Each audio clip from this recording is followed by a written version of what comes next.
made it to the coast with the SGR train, you should check out that part, which is basically a review of the SGR Mombasa train. Using the first class, is it worth the 3,000 shillings? That's the important question. But for now, let's head to the southernmost point of Kenya. It's very dark, it's very early. Let's figure out how you're getting there. Luckily, I've been told by a few guys that the ferry runs 24 hours, so that should be good. Okay, let's move.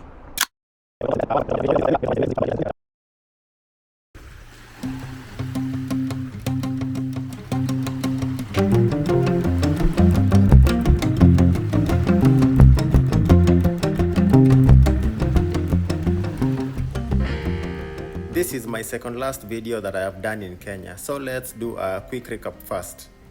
Every year I try to do one trip that can only be described as outrageous. With just an idea, zero planning and no bookings, I set out on an adventure to a location I have never been before. All this started in 2019 with my solo trip to Mount Suswa. I managed to camp at the top of the mountain alone with no one in sight for at least a radius of 1 kilometer. I was scared the entire night, and when morning came and I realized I made it, that was the beginning of my yearly crazy trips. In 2020, I continued the tradition with traveling to Wajir town, which is part of the northeastern region of Kenya. A region where the only news we get to hear of is terrorist attacks. I had to go and see it for myself, and it turned out to be a very hot but calm town with everyone going on with their lives, and at no point did I feel insecure. I even went further and journeyed for 5 days to Mandera, which is the northeasternmost town of Kenya. The journey there remains to be one of the most torturous journeys I have ever been on terrible roads. The trip didn't go as planned, as I ended up being arrested for suspicion of traveling to join a militia, but I was cleared, and in my little time in Mandera, just like in Wajir, it was a small but busy town, just like any other satellite town in Kenya. In 2021, I managed to go on an epic trip around Kenya, traveling for 21 days straight and covering over 8,000 kilometers in what is still one of my life's greatest trips. In 2022, my highlight was traveling with my friend Collins to Mount Ololokwe, climbing to the top and camping, and then the following day we traveled to Mount Kenya and camped.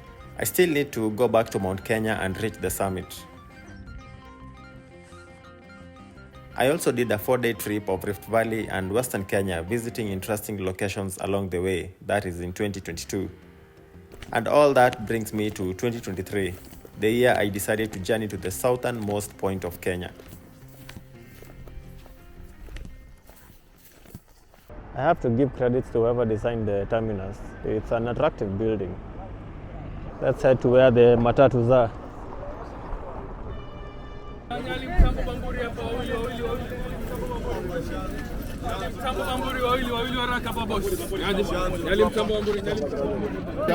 Yeah, Diani. How much? Wewe peke yako? Mkunda. Mkunda. Njoo twende. Bado wewe peke yako gari ndio.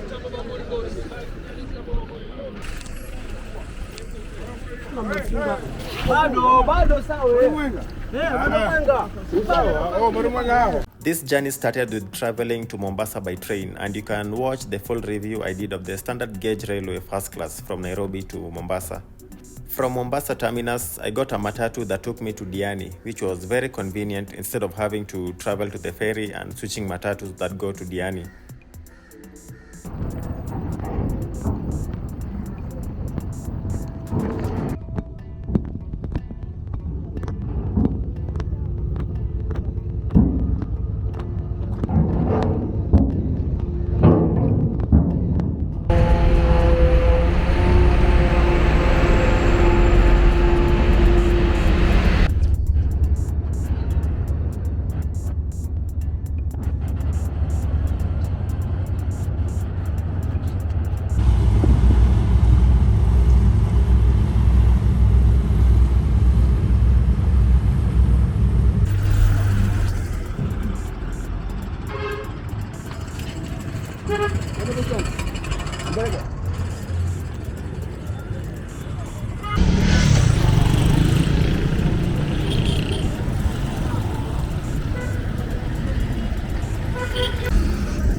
Unfortunately, I arrived so early in Diani and had to wait for close to an hour to get a matatu that will take me to Lunga, which was the next town. I have made it to Diani, but it's still dark. It's 5:48 a.m., maybe another 30 minutes or 40 minutes before sunrise. I'm standing close to a petrol station, the Rubis petrol station, and that is the stretch that goes down to the main parts of Diani, basically to the beach. But we'll be back there maybe later today or maybe tomorrow. We'll see how the day goes. Now it's time to find a matatu to take us to Lunga. So yeah, I don't know where they're boarded, so I need to ask around. Lunga is considered as the southernmost major town in Kenya. It is close to the Tanzania border, and reaching here was me inching closer to the point of interest. The coast of Kenya is not as fun when it rains, but the 1 hour journey to Lunga flew by quick, with amazing views of palm trees along the road. Honestly, there isn't much to say about Lunga. It's a very small town that acts as a stopover for those traveling to Tanzania. Other border crossings like Namanga are way busier. After a quick breakfast, it was time to move to the next destination, which is Vanga. According to Google Maps, the last settlement area in the southern coast region of Kenya.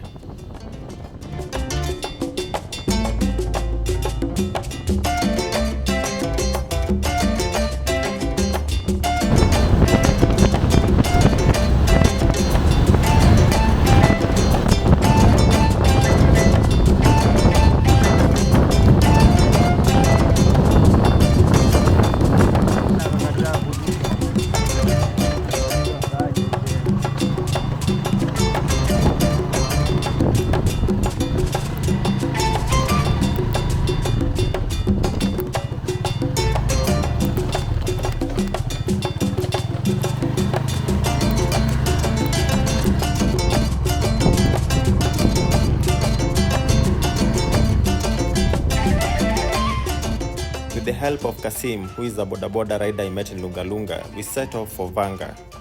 The ride took about 30 minutes and we reached the town. Vanga is also a small, quiet fishing village. The ocean pier offered beautiful views of the Indian Ocean and a very impressive mangrove forest. Unfortunately, this wasn't exactly where I wanted to be, and we hopped on the boda again and went searching for the southernmost point of Kenya, where the land meets the ocean.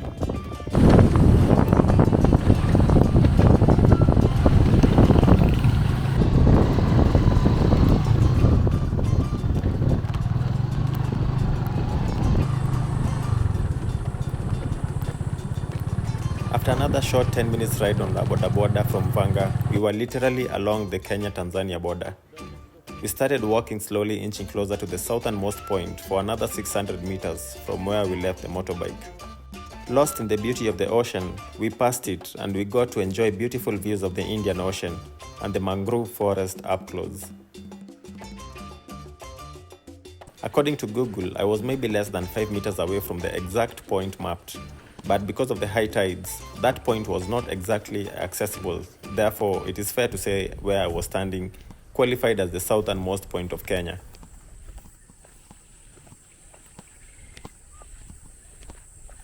After hours of traveling, I'd say I'm finally at the southernmost point of Kenya, which is a sharp contrast compared to the last time I was at a border crossing, which was in Mandera. And yeah, we all know that didn't go so well. But yeah, I'm finally at the southernmost point of Kenya.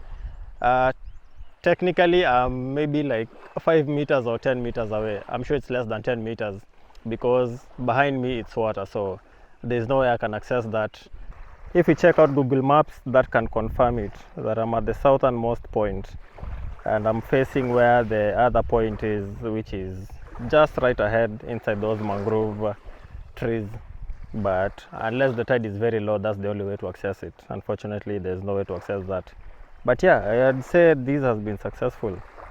On the other side is Tanzania, this other side is Kenya. So if I zoom out of the map, yeah, you can see I'm literally standing at the edge of Kenya. Let me reframe that map. Yep, that's where I am, southernmost point. And I'd say it's a very, very beautiful place. One of the best mangrove forests I've seen, and I've seen several along the Kenyan coastline.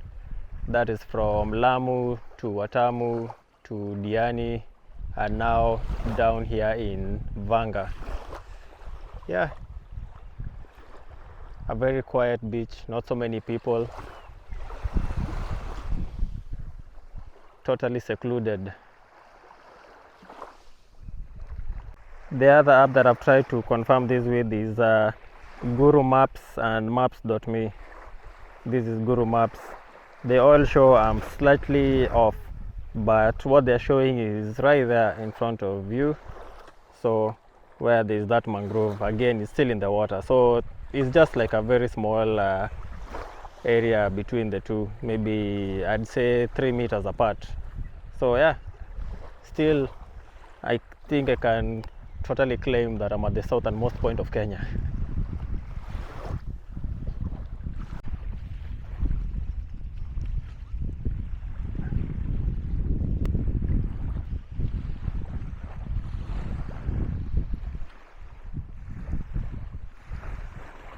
Now what I'm going to do is get on the border again, and then we're going to check out the border crossing. That is how the name border came to be, by the way. Like, if you've never known, I think it started somewhere in Busia when there's a time I think the Kenyan and Ugandan government were beefing, and so you couldn't cross to the other side with any public transport. So Kenyan matatus or buses will drop you at the border, and then Ugandan matatus will also drop you at the border. And so the pikipikis, that is the motorbikes, will connect you between the two towns, the two border towns, and that's how it became, border to border, border to border, border border. Yeah, I think that is the correct origin of the name border. And so yeah, I'm going to hop on a border to go on the border of Kenya and Tanzania, which is the southernmost border. Kenya shares several borders with Tanzania. There's this one which I'm going to, then there's also the Namanga border, and then there's the Hispania border. I've been to the other borders, I've never just done a video about it. And yeah, let's do that. The border guy is waiting for me. Okay. Yeah, such a very impressive, quiet area. I'd stay here 100%. But I mean, look at those mangrove trees. Like, this is just impressive. Look at how the roots have all come out. I mean, that leaf, it almost feels like plastic. It's very cool. Although there's some type of weed which is slowly trying to get over it. Anyway, yeah, let's continue.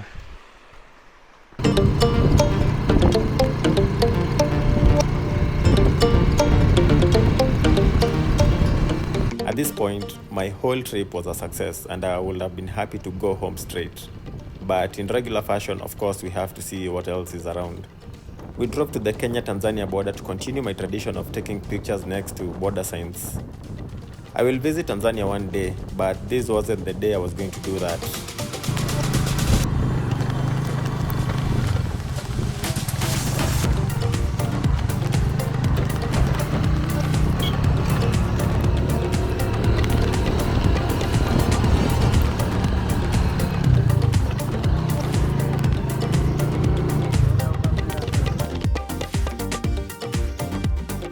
With nothing else to do, Kasim recommended I visit God's Footstep. This involved riding on the bike for another 20 minutes to this location that is legendary to the people of Lunga. So this is called Luayoni, or God's Footprint. The internet says it has existed past the 19th century, and nobody can explain how it came up, which is quite interesting. Yeah, it looks exactly like a footprint. Apparently there is others, but we can't see them right now. Like, there's another one here.